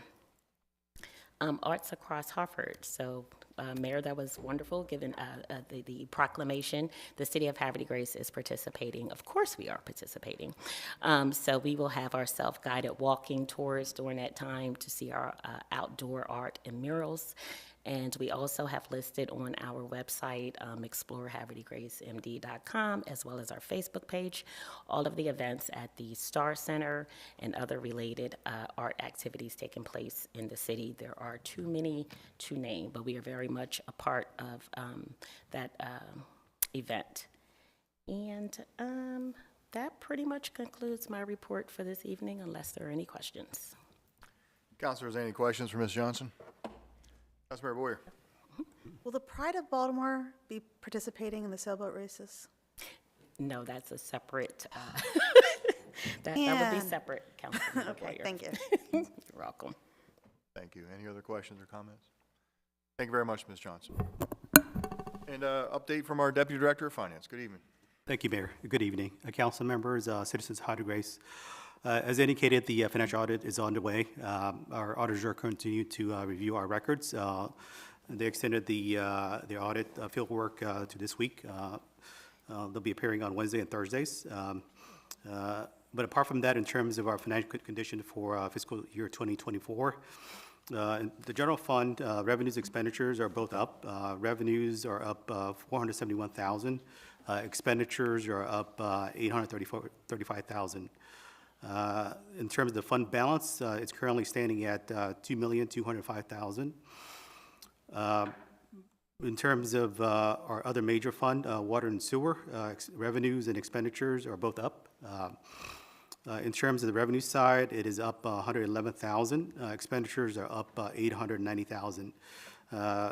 Our current fund balance sits at $1,764,700. Our last one, the marina, revenues and expenditures are also up slightly in terms of revenues, $20,500. Expenditures, $51,000. Current fund balance stands at $783,600. So that is the current financial conditions of our funds for our fiscal 2024. Thank you. Thank you. Any questions? Thank you, sir. Appreciate it. Great. Update from Director of Public Works. Good evening, sir. Mayor, good evening. Mayor, Council President, Council members, citizens here and at home. 4 quick topics. One, I want to talk about the pump stations. I want to talk about the marina kiosk. Third, a few personnel updates and some citizen info. Fourth. So first, the pump station update. I want to follow up on my last report and just talk about the contractor work. They performed 9 hours of maintenance on the pump station, removing some of the unauthorized debris. We have a rebuilt pump that arrived, so we're still on a rebuilt pump and a bypass pump. We anticipate, I want to give an update on when we get the new pumps in, because we had a few timelines thrown out there. So mid-October is when we plan on getting the 2 new pumps, so we're excited about that. And then I want to give a shout out to Hartford County Department of Public Works, Larry Slattery, just for coming through and helping us with the generator situation, and their partnership and our communication. They helped us save about $6,500, so that's always good, helping save some funding for the citizens. I'm sure everybody appreciates that. The marina kiosks, pads were poured, bolted down, finally in place. So we did a little trial run, and we worked with all departments that you see here to get those done. So I want to thank everybody for the coordination with that. Positive feedback so far, so that's good news. Open to feedback on those, but so far everything's been good with the flow of traffic, with the application and the siting. On a personnel note, I wanted to comment, thank you to the mayor and Councilmember Boker for attending Larry Owens' going away. It meant a lot. I know you slipped out during school, and I know it was a big deal for Larry just to see you. I know he wasn't expecting you, so I appreciated that, and obviously during the start of the school year, so that was a big deal. Appreciate that, making it a special going away. I want to congrats Ken DiPietro. We had an internal hire. We had an interview process, and he earned the position of water meter technician, so shout out to Ken. Mr. Underwood is our new DPW chief. Congrats to him. I did want to note for the citizens as a fourth and final note, we are a proud tree city. With trees come leaves and debris. So it's gutter season, and just take a look at your gutters. Make sure none of those bolts are coming out. Make sure none of the gutters are sagging, any overhead hazards or anything. Be aware that there are scams going around with people going out and telling you that they can do gutter maintenance or replacing shingles and so on and so forth. I have heard a few of those come back to us. It's not insurance related or city related, so just be mindful of that and do your research online. I did look up some of the ordinance. You actually can blow in the street now that we have a street sweeper if you have a portable blower. Just make sure you're not clogging the storm drains. We are doing storm drain maintenance citywide to help prevent some of the backup and the flooding. With Lily Run, I see some people throwing branches in the stormwater management area. That's not the proper place. Please bundle those and look at the website, City Ordinance 162-5 if you need more information, and just make sure everything's taken care of with the yard waste, because I know that's coming up. People that take pride in their lawn. Yes, please. So for many people, I don't think they really understand the true impact that throwing the sticks down, like in Lily Run, or just throwing them behind your house, and behind your house is also where Lily Run is, or just any of our drainage ditches around. What is the fuller impact of that? What is after stages? What happens, and why is it important? We are a city surrounded by water, and we are a tree city, but similar to like beavers, when they dam up and make the dams, it causes flooding and overflowing, and also every action has equal and opposite reaction. So for example, some of the clogging, we had to have an emergency authorization order to go remove some of the debris and sticks and everything from Lily Run, and we had to leave everything in place but just kind of back it out. And so some of the overflow and damage can cause flooding to the foundation. For example, where you see your gutters come down, if it drains to your foundation, I had one of my neighbors come ask me why his basement's flooding. His gutter was pointed directly at his foundation. So some of those items with the sticks will actually cause backup in your own yard, especially if you have one of the storm drains or stormwater management in your area. Camilla Street's an example. They don't really have a good storm drainage situation, so if they throw sticks or anything and have backup, it may cause flooding to their foundation and water damage, insurance claims, so on and so forth. So, And the city will come by and pick up the sticks if you bundle them, or if you put them into a paper sack and leave them. Our contractor will come pick them up. So there's really no reason to do that. Just go ahead and let's pick it up and let's put it in the right place. Absolutely, and just make sure the brown paper bags are the only approved one I mentioned before, but it's been a while. But if you use the plastic bags, they gum up the machines and actually clog and break the machine. So that's why we don't use plastic. So I would assume then, I'm just thinking, like, if you bundle them, what would you tie them with that would be appropriate and that wouldn't mess up the machine? Some people use the vines or twigs. Some people use the clips that tied to the brown paper bags. They rip off the handle.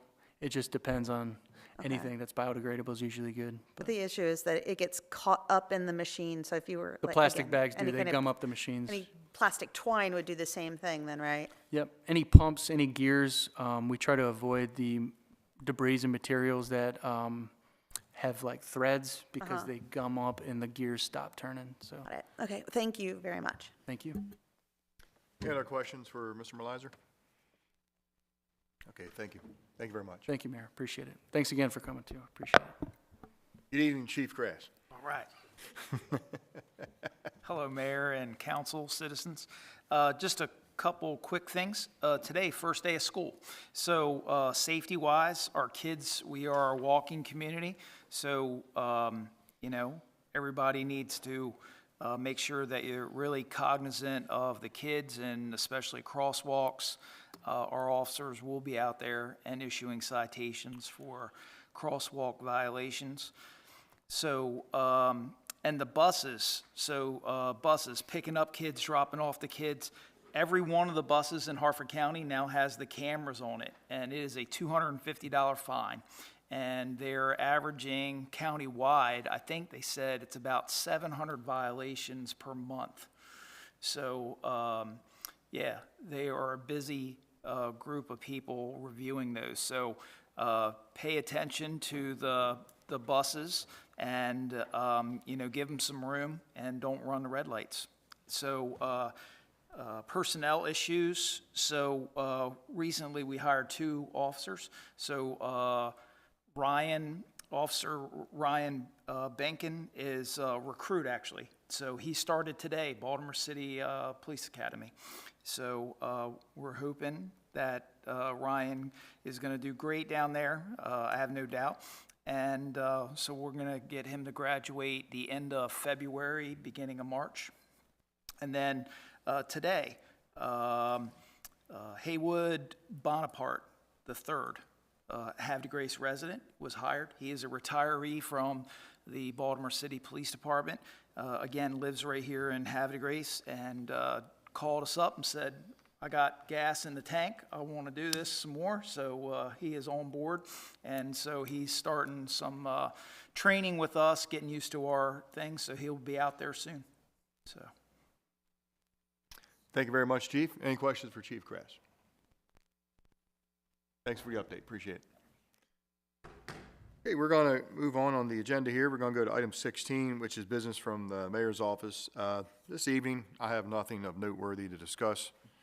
So no comments from me tonight. We're going to go right into the comments from the council. We're going to start with Councilmember Boyer. Thank you, Mayor. I want to just jump on and say thank you to everybody who came out to help our seniors at St. John's Towers. I know there was a lot posted and people were really concerned, and it's just heartwarming to see how everybody can, come together and work things smoothly so that it takes care of everybody in our community. And that's just, again, one of the most wonderful things about living in a tight-knit community is when people are in need, we all kind of come into action and make it happen. And, kudos to everybody. I want to wish everyone, including actually we have two teachers, 2 parents, 3 parents, three parents still, and another educator with the Harford County Public Schools. So we have a majority of people here connected to Harford County Public Schools. So congratulations on your first day of school. I bet you all are exhausted, and good luck getting through the rest of the week. Thank goodness it started. It's a 4-day week, right? And I wish everybody a wonderful weekend. There's lots of great things happening this weekend. We got the First Fridays, Pride of Baltimore. There's the Children's Art Festival, and then the Animal Blessing and Pet Expo on Sunday. So please come out and support everybody and support the downtown businesses. They, as they go through the renovations downtown, they're very nervous about things, and we as a community need to come out and support everybody. And also, if you are wondering what you could do to kind of kill some of your time, there's a lot of volunteer opportunities coming up that we need people to step up for, including, you just heard tonight, the Lock House is going to need people for the tour. There's the Seafood Fest, well, I think that's pretty much Seafood Fest, and then the Running Fest coming up. There's a whole bunch of things. So if you're interested in volunteering, please reach out to the city. I believe Bridget's people can probably help connect you to something to do. But Havre Grace is special because the volunteers who make our community that extra special place, and they're also the people that, when we need them, they come out in force. So please get involved, even if you're here just on the weekends, get involved, because you came here because that's what made Havre de Grace special, and we need you to keep it going. So thank you all very much. Take care. Thank you very much, Councilmember Boyer, and good evening, Councilmember Schneges. Thank you, Mayor, Council, Administration, and those in the audience and at home. I just want to say welcome, David Wilson, to the Marina Commission. It's wonderful to have you aboard, yes. I want to say Dave is a longtime member, or I should say citizen of our community, and is a graduate of our high school, and spends his time boating. So he will be a very welcomed addition to the Marina Commission, and he will be most likely attending our first meeting of the fall season, which will be this September 11th at 4:40. Our new chairman, Josh Argentino, is going to have us arrive 10 minutes later so that everybody can still have some time to have a meeting and interact with their fellow Marina Commission members and get home and enjoy time with their families. So again, welcome, Dave Wilson, and we look forward to seeing what you have to bring to the commission. I would also like to say thank you so very much to the kiosk crew of the Marina. So many people involved, as E.J. Melizer, our deputy of DPW, was saying. I'm sorry, director. It has taken quite a village from the suggestion long ago to it coming to fruition. It's been a couple years now, so it's wonderful with all of the downtown, or the marina, the living shoreline, everything coming together. That made it happen. It's connected our marina, the city marina, the yacht basin, all the way down to Water Street. So it's wonderful, and I know that our citizens, as well as visitors to our community, will be able to enjoy it and give back to the community that lets them embark on our shores. Kids, parents, teachers, everyone involved in the educational system, I wish you happy sailing into the new school year. Thank you very much. Back to you, Mayor. Thank you, Councilmember Schneges, and good evening, Councilmember Robertson. Good evening, Mr. Mayor, fellow council members, city staff, ladies and gentlemen that are still here hanging with us, and all of you at home. A couple quick things. Number one is September 20th is National POW MIA Recognition. The American Legion in Havre de Grace will be hosting a short service and cocktail type reception on that evening. So again, that's September 20th. And from 6:30 to 7:30, join the American Legion in recognizing those folks. The American Legion here in Havre de Grace, post number 47, does have 2 confirmed POWs, members that were POWs, one of which you can come any Saturday between 1 and 5 and talk to him about his experience in Vietnam as a POW. It's just really, really interesting to hear from him, and I'd encourage folks to really take time to talk to some of our Vietnam vets, as they're the age group that is starting to age out. I mean, a lot of these guys are in their 70s and 80s, some even in their 90s now that were there for the beginning of the war. So the opportunity to speak with them is getting it's getting shorter and shorter. So take some time and talk with those folks. September 20th from 6:30 to 7:30 may be a good opportunity. And again, anytime on a Saturday between 1 and 5 at the museum at the American Legion. I do want to give a quick shout out to the Susquehanna Hose Company.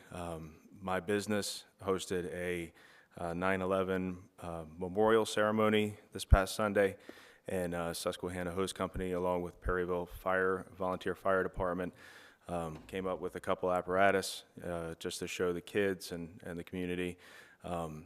The post 47 American Legion, Joseph L. Davis American Legion Honor Guard presented the wreath for the ceremony.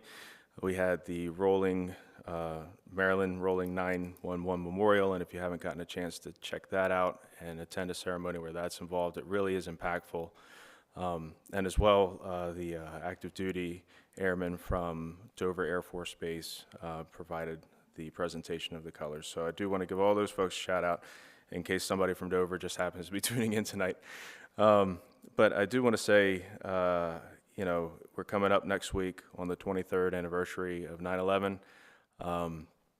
And it's amazing how quickly time really goes. I'm sure that everyone up here can remember when and where you were when that happened. But you know, there are folks right here in this audience today that weren't even born at that time. I'm an instructor with the Army Reserves, and I teach soldiers that, you know, are in our fighting force that weren't born at that time, which is, I guess, just testament to how old some of us are getting up here. But also just a reminder that it is important to just take a little bit of time, remember, have a conversation with your friends and colleagues about their time and where they were, and remember our fellow Americans and the 51 Marylanders that were lost that day. Mr. Mayor, that's it. Thank you, Councilmember Robertson. And we're going to go to Councilmember Boker. Good evening. Thank you, Mayor Martin, fellow council, director of citizens who are with us. First, I want to thank Chip and the others who actually spoke tonight for the annexation resolution. I'm sure that we'll definitely take this and absorb it and act upon it accordingly. I did attend a couple of ribbon cutting ceremonies. I want to give a big special shout out. I want to thanks to the Chamber of Commerce and our Director of Economic Development, Ms. Bridget Johnson, for attending both of those. One was at the Baby Culture, which is down on Market Street. It's a new business that just opened up on Market downtown. And the second one was, I think it was Nani's Cookie Jar that's out there on Revolution. So it's always good to try to promote the local business and the economic vitality of that. I'll keep it short. So everybody up here receives quite a few emails, and most of it's good, and some of it's not so good, right? But I feel remiss if I didn't just read you just a couple of them that were received recently, and they're a bit laudatory. So this one, the first one here is from the Agape Church over on Ontario Avenue. They really praise the DPW team. The DPW team was alerted of a huge maple tree that was hit by lightning and, of course, dying. And I've never seen a maple tree so big in my life. It actually was sitting on city easement with the roots just hanging over the curb. So within just a few days of notification and in between other whack-a-mole type tasks that the DPW is always attending to and requiring attention, the DPW team, along with Joe Conaway, responded and removed the tree in its entirety. The Agape pastor is quoted in the email saying, thank you, sir, and DPW team. The tree was taken down basically after it was even identified during the OPAC, the National Neighbors Night Out. Our DPW, quote, is a blessing to the city and its residents. And the next one that I'll read, of course, is the citizens on North Adams in regards to the police presence, and in addition to the police tower that's employed during the first Fridays, and I believe we have one coming up, right, and upcoming events, and our police are among the best. And I have to agree with that, and I'll go ahead and end on thanking the Susquehanna Host Company, our first responders, our EMS, and our mighty fine police department. Thank you, Mayor Martin. Thank you very much, Councilmember Boger. And good evening, Councilmember Jones. Good evening, Mayor, fellow council members, citizens in the audience, and we do have several this evening, and also those at home. I will keep mine brief. I'm just super excited about so many of the events that we have coming up this month. We're always doing things in Havre de Grace, as I think you know, and some of my colleagues have mentioned some events, but I want to share and make sure that a few others are on your radar. One is at the Havre de Grace Maritime Museum on September 8th. There will be an exhibit lecture, the story behind the Underground Railroad. Also, the Harford County NAACP is having its annual meet and greet at the Vandiver Inn. And tickets are $45 for that, and you can reach out to Ms. Bridget Johnson's office for more information. Also, on September 14th is the Havre Citywide Yard Sale, and September 28th is the Pyrex Festival. Our neighbors in Aberdeen are hosting again this year the Caribbean and Soul Music Festival in Festival Park, and that was a lot of fun last year. So if you want to skip down the street and support our colleagues there, that will happen on the 14th. And I want to wish all of the kids, teachers, parents a wonderful school year. Thank you, Mayor. Thank you very much, Councilmember Jones. And we're going to go for business from the council president. Mr. Mayor, Council, citizens all. Mr. Place, I want to thank you so much for coming tonight. It was mentioned by Mr. McLaughlin about the single concept plan, about the requirements to, from the city staff to determine whether or not it is a material change, and then this requirement of the city council and the mayor to approve those changes. Well, we have commissions in the city for a reason. They're to advise the mayor and the city council. If we don't use them, I think we're highly remiss. He mentioned that it was just a concept plan. We're beyond the concept plan. We've received preliminary site plans, and everybody had an idea of where everything was going. And I think it's very short-sighted to just move on it right away without the advice of the people we specifically appointed to advise us. So it's a good job tabling that. I think that right now we need to get, as soon as we can, because they have waited a long time to get to this point, try to get it to the Planning Commission to be reviewed fully, and then maybe to the Planning Committee and back to the council for advice. So hopefully we can get this moving forward and make everybody happy. That's my plan. It doesn't always happen, but I really want everybody to be whole in this. I want us to have a nice city park up there with parking for Mr. Kirksmith. And I want, just the roads to be where everybody has access to their property, and where everybody can go up there and have a nice, nice place to live. We do have restrictions from the adequate public facilities, as was mentioned earlier tonight by a citizen, about the school capacities. I'm not exactly sure where we're at right now with that. I know we're towards full capacity for Havre High School, Havre Middle School, Havre Elementary. Meadowvale's not quite, but part of the single concept plan mentions adjacent school districts such as Roy Williams and Churchville and others. If they're not at capacity, then we can exceed it. I don't know, we'll get into that. So moving along, we want to get that moving forward and get everybody, make everybody happy, if we can. I want to congratulate Kai Olson for getting his Eagle Scout awarded the other day. I do want to recognize two scouts I have in my audience, Matthew Ringsocker and Christopher Snyder, who are here to both work on their Eagle Scout projects. And so I reviewed Christopher's Eagle Scout project, and we worked on a merit badge earlier, and Matthew's here to meet with our director of DPW afterwards. So football season is in full swing now. We got our first game coming up for the Havre High School against C. Milton on Friday. They just played, North Carolina or whatever it's called, or one of the schools down the Eastern Shore, and it was a close game, but we won. Unfortunately, one of my other scouts did get hurt, but Timmy will be up and running anytime now after he recovers from surgery. We do have the rec homecoming game coming up on October 5th. And if you listen, you will hear me on the announcers' speakers talking all day long about beautiful James R. Harris Memorial Stadium. So with that, Mr. Mayor, thank you so much. And I do have a motion here. So under the Open Meetings Act, General Provisions, Article 3-305, I move to go into closed session upon adjournment of the open session on Tuesday, September 3rd, 2024, to consider the following matter. 1, to consider acquisition of real property for public purpose. 2, to consult with counsel to obtain legal advice. 3, to consult with city staff and the city attorney about pending or potential litigation. Second. This meeting will be closed under General Provisions, Article Section 3-305, subsection B. Subsection 3, to consider the acquisition of real property for public purpose and matters directly related thereto, and 7, to consult with counsel to obtain legal advice, and 8, to consult with staff and consultants or other individuals about potential or pending or potential litigations. The reasons for closing the meetings are deliberations for acquisition of real property in a confidential setting is in the city's and public's best interest and are permitted under the Open Meetings Act. Consultations with the city attorney regarding advice and pending or potential litigations are entitled to confidentiality under the attorney-client privilege.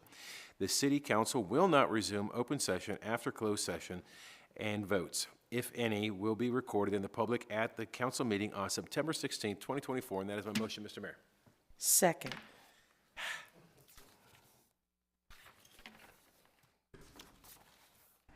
Council, a motion by the council president, second by Councilmember Snegus to adjourn. At the adjournment of this council meeting to go into closed session for the reasons stated by the council president. All those in favor say aye. Aye. All opposed say nay.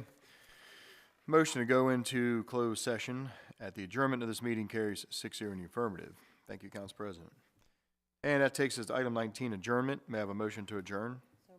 I have a motion by Councilmember Jones, seconded by Councilmember Boyer. All those in favor say aye. Aye. All opposed say nay. Motion to adjourn carries 6-0 in the affirmative. The time is now 8:57 p.m. Thank you very much. Everybody, good evening. We'll see you September 16th at the next council meeting. Take care and be safe. Thank you.